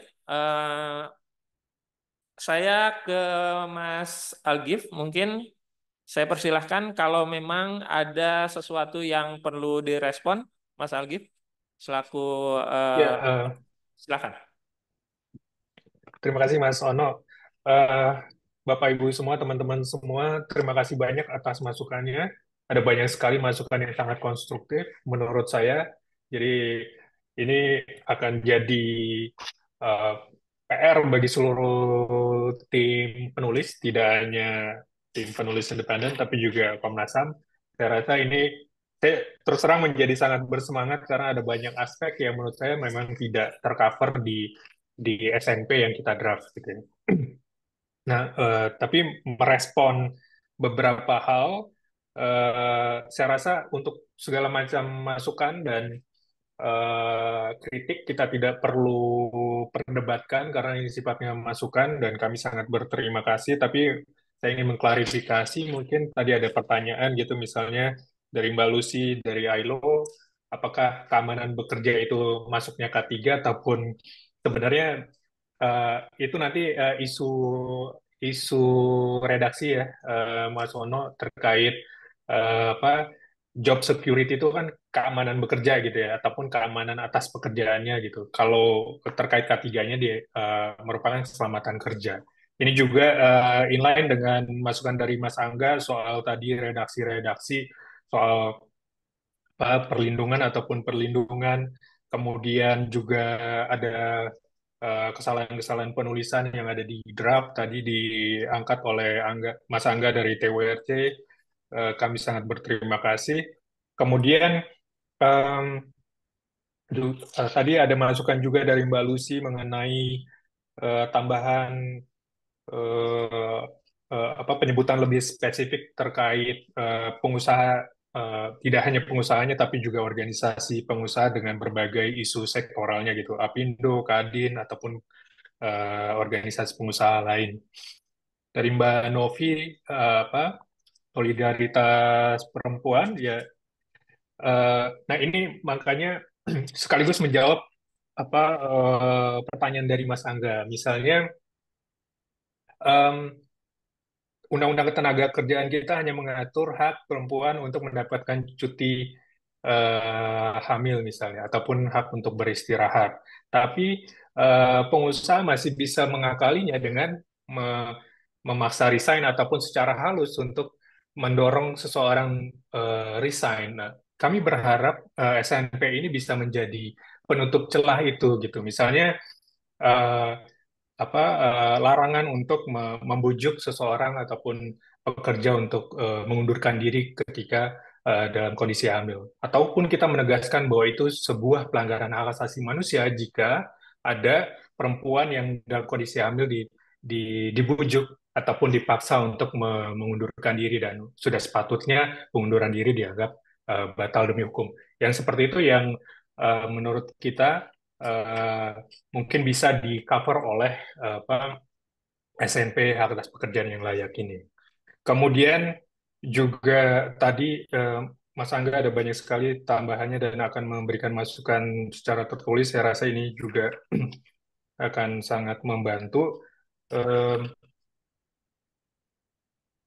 Terkait sinkronisasi, jangan sampai tidak bisa dieksekusi betul. Ini akan menjadi satu isu dan mungkin juga Mbak Anis ataupun komisioner yang lain nanti bisa menjawab. Tentunya SNP ini tidak bisa bertentangan dengan peraturan perundang-undangan yang sudah ada gitu ya. Misalnya kontrak 5 tahun, SNP nggak bisa bilang cukup 2 tahun plus satu seperti Undang-Undang Tenaga Kerjaan yang sebelumnya gitu. Itu pasti nggak akan di-approve oleh Bappenas ataupun Kementerian Hukum dan HAM. Saya rasa demikian. Tapi kita bisa memanfaatkan SNP ini sebagai menutup celah yang lain, terutama menanamkan prinsip-prinsip ataupun menjawab persoalan yang apa yang aktual yang dihadapi oleh teman-teman pekerja ataupun serikat serikat pekerja gitu. Eh, Kemudian Mbak Mike, terima kasih atas masukannya dan juga akan memberikan masukan secara tertulis. Tadi isunya soal kerancuan maternity leave dan atas kesehatan reproduksi. Kemudian juga bagaimana kaitannya dengan Undang-Undang KIA, ini juga belum belum saya rasa belum eh, ter apa sinkron ya Mas Ono soal Undang-Undang KIA. Kemudian ada Mbak Valentina Wiji dari Formasi Disabilitas. Ada isu yang khusus terkait eh, kondisi pekerja yang sakit kanker, ataupun hak atas transportasi bagi pekerja, terutama pekerja disabilitas. Dan masukan yang luar biasa juga dari Mas Otang terkait bias manufaktur dan landed, dan meminta untuk kita juga membahas soal anak buah kapal dan hak atas pengembangan keterampilan. Sebenarnya ada pendidikan ketenaga kerjaan di SMP, tapi saya rasa juga memang harus dielaborasi lebih eh, lanjut ya di dalam SMP soal pengembangan keterampilan dan soal alidaya ada terutama di sektor sawit ya. Dan Mbak Linda dari PPDI, terima kasih juga masukannya. Ini isu yang sama konsultasi sebelumnya dari Komite Nasional Disabilitas, di mana banyak pekerja itu menjadi disabilitas karena kecelakaan kerja gitu, dan ada banyak kasus ketika mereka menjadi disabilitas justru di PHK, dan harusnya mereka ditempatkan di unit yang sesuai. Nah, ini juga saya rasa SNP bisa menegaskan bahwa ketika ada kondisi seperti ini, maka tidak boleh setiap orang itu di PHK, dan harusnya ditempatkan di unit yang lebih sesuai. Saya rasa ada satu pasal khusus di SNP yang terkait hal ini juga sangat sangat dimungkinkan gitu, karena dia tidak akan bertentangan dengan peraturan perundang-undangan yang lain gitu, dan dia justru menjawab bagaimana seharusnya pengusaha memenuhi hak pekerja disabilitas. Itu Mas Ono, sekali lagi terima kasih Bapak Ibu semua atas masukannya, sangat sangat berarti buat teman-teman penulis. Baik, terima kasih Mas Algif atas responnya. Sambil teman-teman peserta konvo merenungkan, mengendapkan, mungkin masih ada pertanyaan yang belum belum tersampaikan. Saya ingin mengundang pertama Pak Saurlin mungkin ingin merespon, yang kedua Pak Hari Kurniawan mungkin ingin memberikan sedikit respon atas masukan teman-teman peserta konvo pada siang hari ini. Saya persilahkan Pak. Lanjut dulu, lanjut. Lanjut dulu Pak Saurlin. Ya. Pak Cawawa. Ya, baik Mas Ono. Saya sedikit merespon ya apa yang disampaikan oleh teman-teman tadi, bahwa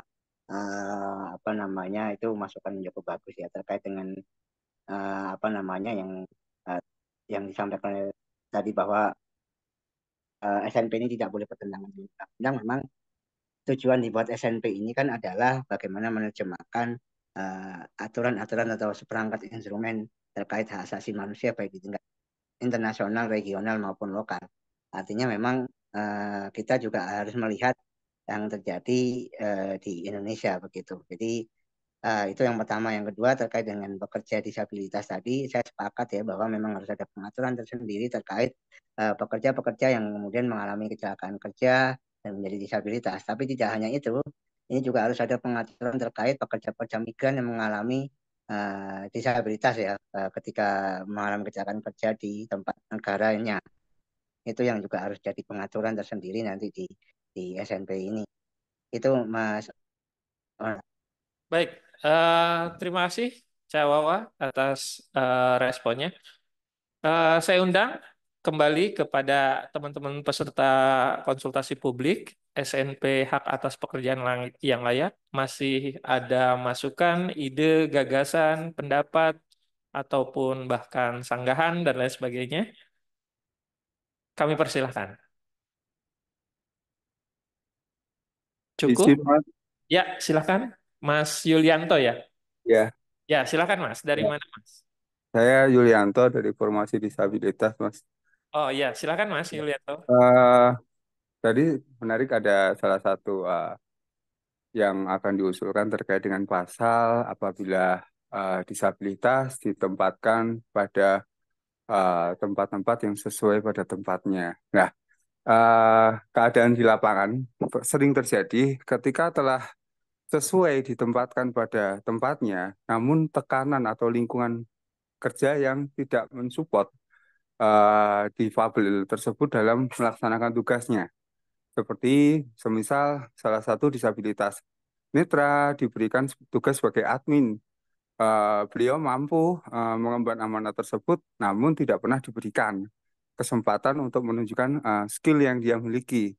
Kalaupun diberikan kesempatan hanya khusus berkaitan dengan disabilitas, semisal seperti itu, atau berkaitan dengan pekerjaan-pekerjaan yang ringan, sehingga uh, jenjang karir dari disabilitas dalam lingkungan kerja itu sangat terhambat karena kepercayaan yang diberikan oleh lingkungan kerja terhadap disabilitas itu sangatlah minim. Jadi mungkin bisa dipertimbangkan juga terkait dengan lingkungan kerja, tidak serta diberikan sesuai dengan porsinya, tapi memang benar-benar diberikan dukungan secara penuh tanpa ada terkecuali. Karena selain tempat atau posisi itu terkadang lingkungan kerja itu juga sangat berpengaruh Jadi kadang mohon maaf kadang teman-teman disabilitas itu terkadang terkena psikisnya ketika ada tekanan-tekanan yang menurutnya dia sebenarnya mampu, namun tidak diberikan kesempatan tersebut gitu. Ya. Oke, masih ada Mas Yulianto? Sudah, terima kasih Mas. Oke, ya terima kasih Mas Yulianto dari Formasi Disabilitas. Jadi eh, titik tekannya adalah bukan hanya lingkungan kerja saja, tapi kemudian harus ada dukungan penuh ya dari ya termasuk dari regulasi yang sedang kita susun dari SNP yang sudah kita susun. Terima kasih Mas Yulianto. Masih ada Bapak Ibu semuanya? Silahkan. Kalau yang masih perlu menyampaikan ide, gagasannya. Tentunya pertemuan ini memang akan dibatasi waktu, tapi kami masih tetap membuka secara online masukan Bapak Ibu semua via alamat email yang tadi disampaikan di chat box. Nanti silakan untuk kalau secara tertulis dan komprehensif bisa dikirimkan ke situ. Tentunya itu menjadi sangat berharga bagi kami di Komnas HAM sebagai masukan dari Bapak Ibu semuanya. Masih ada Bapak Ibu semuanya? Cukup? Oke, baik. Sekali lagi kami ucapkan terima kasih kepada Bapak Ibu peserta konsultasi publik SNP Hak Atas Pekerjaan yang Layak. Meskipun hari ini mungkin belum ada ide gagasan untuk menyampaikan secara verbal, ya, kami harapkan nanti masukan ide tertulisnya juga bisa kami tetap tunggu sampai tanggal berapa? Terakhir kita masukkan sebulan. Oh, udah jalan. Sebentar. Oktober ini kan sudah masuk ke paripurna ya, sudah draft akhir ya. Berarti sekitar akhir bulan ini masukannya sudah bisa kami terima secara tertulis. Baik, sekali lagi sebagai penutup Mas saya Ono, ya sedikit Mas. silakan.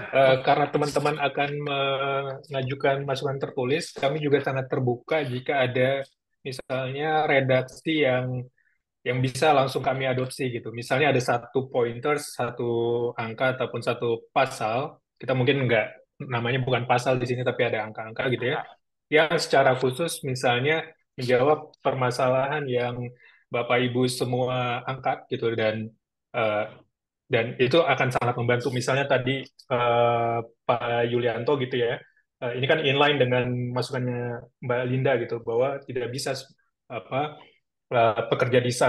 pekerja yang menjadi disabilitas karena kecelakaan kerja kemudian di PHK misalnya itu satu satu satu pointers gitu. Kemudian di bawahnya bisa jadi ada masukan misalnya selain penempatan di unit yang sesuai juga pengusaha wajib untuk memberikan apa eh, apa pendidikan ataupun juga kepercayaan terhadap tugas dan fungsi yang juga menjamin jenjang karir dari pekerja disabilitas gitu. Jadi kalau ada redaksi yang lebih konkret, jadi masukannya mungkin tidak perlu terlalu banyak gitu ya, jadi paper gitu. Kalau paper pun kami tetap akan terima, tapi kalau ada yang lebih konkret beberapa poin yang bisa kemungkinan kita bisa langsung adopsi itu akan sangat memudahkan bagi kami gitu ya. Ini juga bagian dari partisipasi. Kalau di Undang-Undang Cipta Kerja kan Kadin dan lain-lain itu titip pasal semua kan gitu kan. Nah ini ini mungkin bukan titip pasal tapi memang apa langsung konkret mengusulkan pointers ataupun pasal yang memang berguna bagi seluruh stakeholders, terutama stakeholders yang didampingi selama ini. Terima kasih. Oke, ya, baik. Terima kasih Mas Algif. Itu catatannya Bapak Ibu semua peserta konfum. Jadi kalau ada ide yang bisa langsung dituliskan gitu ya, per pointers, nanti tinggal dilihat saja di strukturnya yang ada 6 bab tersebut, masuknya kemana. Kalau enggak nanti kan tinggal diberi catatan. Ini perlu subbab khusus atau dan lain sebagainya. Sehingga kemudian itu justru lebih memudahkan kita untuk mengadopsi usulan dari teman-teman. Baik, saya ingin ke Mbak Anis untuk menutup pertemuan konvuk kita pada sore hari ini. Kita masih ada sesi besok dengan akademisi. Jadi baik teman-teman yang mau ikut juga ya kami undang juga nanti besok mungkin bisa bergabung dengan akademisi juga untuk menambah lagi wawasan substansi untuk SNP ini. Kami persilakan kepada Bu Anis untuk menutup pertemuan konvuk kita pada sore hari ini. Silakan.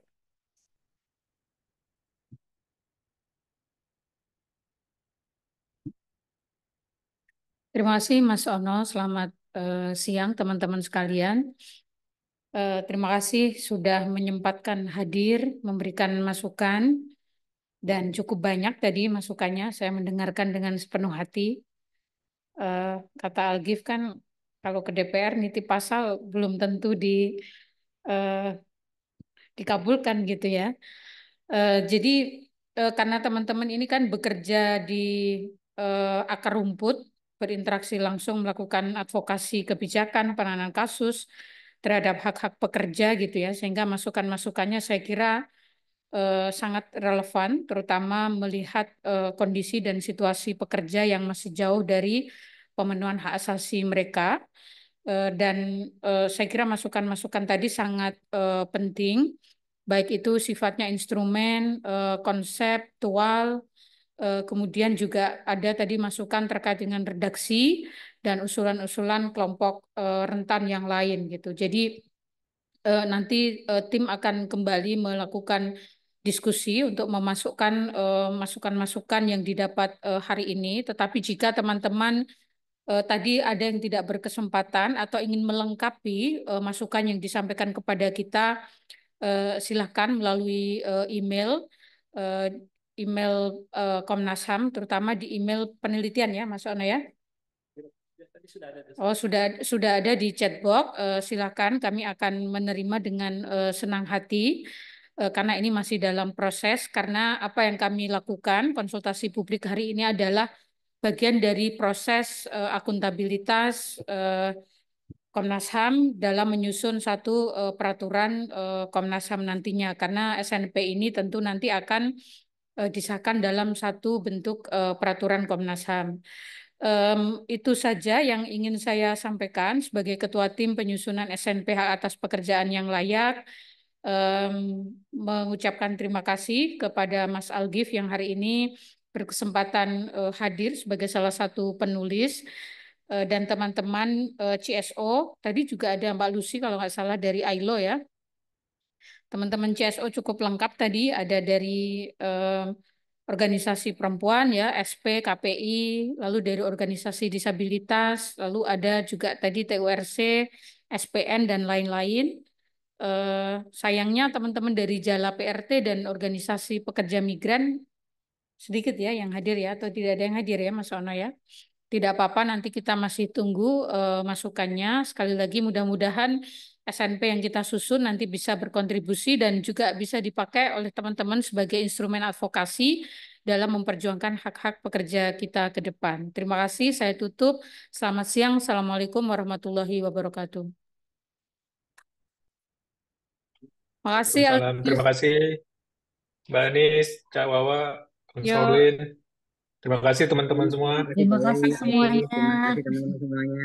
Sampai ketemu lagi, Mbak Mbak Anis. Mika, Mas lama nggak Ono, ketemu. Mas Agif. Iya, Agif. Aduh, Fajri. surprise ngelihat Agif di sini. Terima Sampai kasih, ketemu lagi loh ya. bye. Ya, Mbak Lina sampai dan ketemu. teman-teman semua. Terima kasih. Sampai ketemu. Terima kasih. Izin pamit ya.